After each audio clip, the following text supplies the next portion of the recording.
Hi, my name is Caitlin Young. I'm a mental health therapist, a yoga and mindfulness instructor, and I'm happy to be here with you today. I wanted to start by sharing a quote that's really been resonating during this time.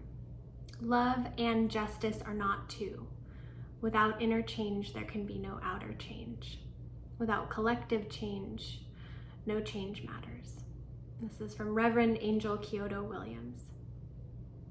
Given the events of the last 2 weeks, the murder of George Floyd and countless other people of color, protests, riots, the impressive shows of solidarity, the action, the pain, all of this set within a global pandemic.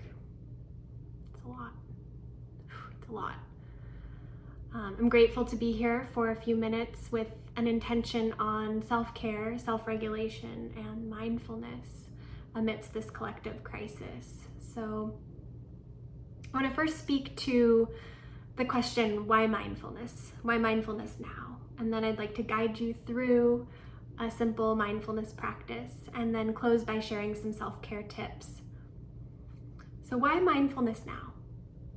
To evolve beyond the systems that currently exist, systems that were designed to oppress, to evolve beyond this place of collective trauma, we must tend not only to the outer world, not just to action out in the world. We also need to take care of our inner landscape, the way we talk to ourselves, the way we talk about ourselves, the inner dialogue that runs through our mind when we think about other people too. So you might, therapists might call this self-talk. It could be referred to as our ego voice. But this is a big piece of healing, I believe, that needs to occur in order to create the shift that we were called to. A great poet and rapper, Ice Cube, said, "Check yourself before you wreck yourself." And to me, this is the answer to why mindfulness. I'm not sure exactly if that's what Ice Cube had in mind, but think about it. If you are angry, if you're overwhelmed, if you're activated, if you're just feeling any gigantic feeling, right? If you're terrified, if you're exhausted, and you move right into action, you'll wreck yourself. It's not sustainable. And unfortunately, I think that's been a way we've been existing as a culture. So mindfulness offers us a chance to turn in, to pause, to reflect, and even to re-script that inner voice with time and with practice. A suggestion that was raised to me in a call last week about how to be with ourselves, how to respond during this collective crisis, said look in, look out, and then communicate. That really resonated. So we look in, we take a chance to check our feelings, check our breath. Then we look out, we notice our surroundings. Who are we with? Who's our audience? What's our goal here? And then choose the words, the actions, then we communicate.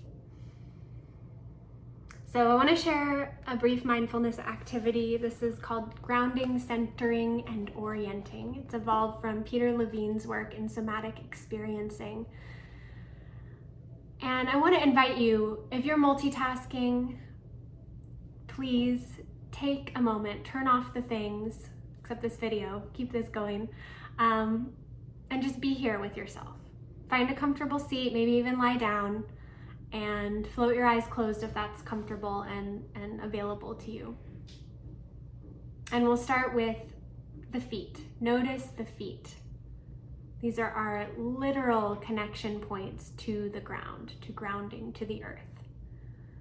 So wiggle your toes, shift the weight into the balls of your feet, shift the weight back into the heels of your feet, roll to the outer edges of your feet and the inner edges. And then plant your full foot firmly on the ground. Notice that connection of your feet with the floor. Perhaps you can sense into the foundation of the structure you're in. Below the foundation, the earth. Feeling that sense of connection with the earth below you. It's here to hold you up. Now draw your attention up to your navel point. This is where we work the center, or centering.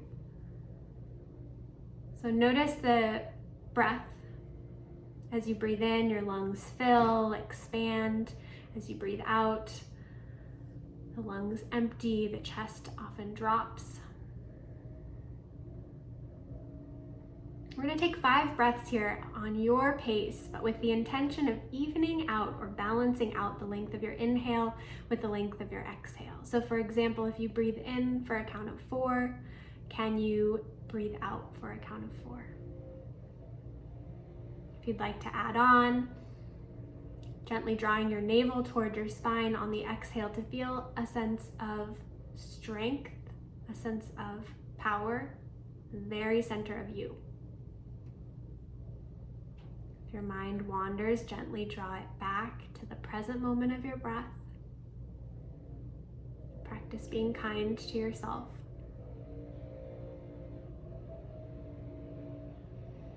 One more breath here. Breathing in, feel the expansiveness of the breath, of the lungs. Breathing out, feel the emptiness and the toning of the belly button back toward the spine. When you're ready, open your eyes. And this is the third and final segment of the mindfulness practice related to orienting. So look around your space.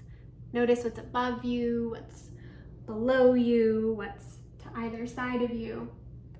And this simple practice of orienting, of looking around the space that you're in, sends soothing messages to the nervous system because it helps you to gauge for safety in your immediate surroundings. It can also be powerful for distraction. So notice a color in your surrounding that's pleasing to you. And can you find 2 or 3 things in the space that color? Just let your eyes soak in that color.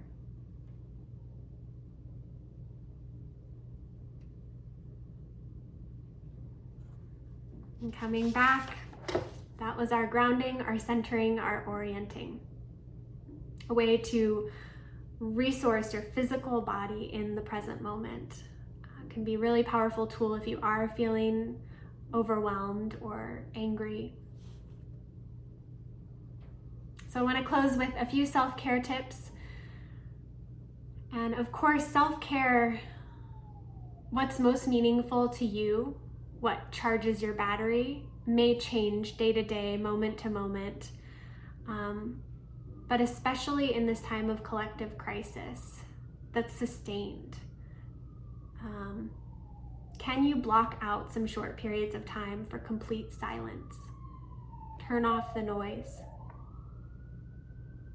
Can you check in with your physical body? This would be slowing down and asking your physical self how you're feeling. Name it if you can. Maybe even journal about it if you have the capacity or the desire. But feel it. Feel it. It might be uncomfortable. That's okay. Spend time learning. Learn from people that you connect with, that you feel inspired by, that you resonate with. Do research, do reading.